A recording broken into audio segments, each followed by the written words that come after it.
আমরা যারা মুসলিম সন্তান হিসেবে দুনিয়াতে আছি, যারা কোনো না কোনো মুসলিম পিতার সন্তান, এবং আমাদের জন্যই এই হাদিসটি হয়তো আল্লাহ বর্ণনা করেছেন হজরত মুহাম্মদ সাল্লাল্লাহু আলাইহি ওয়াসাল্লামের মাধ্যমে।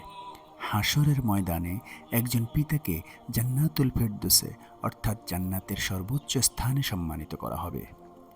তিনি ফেরেশতাদের জিজ্ঞেস করবেন, আমি তো দুনিয়ার জীবনে এত আমল করিনি, আমি এখানে কিভাবে এলাম?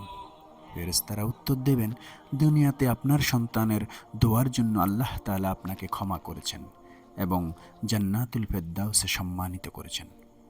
তাই আমরা সন্তান হিসেবে আমাদের উচিত নিয়মিত পিতামাতার জন্য দোয়া করা, যাতে পিতামাতার প্রতি আল্লাহর রহমত বর্ষিত হয়। রব্বিরহামহুমা কামা রাব্বায়ানি সগীরা।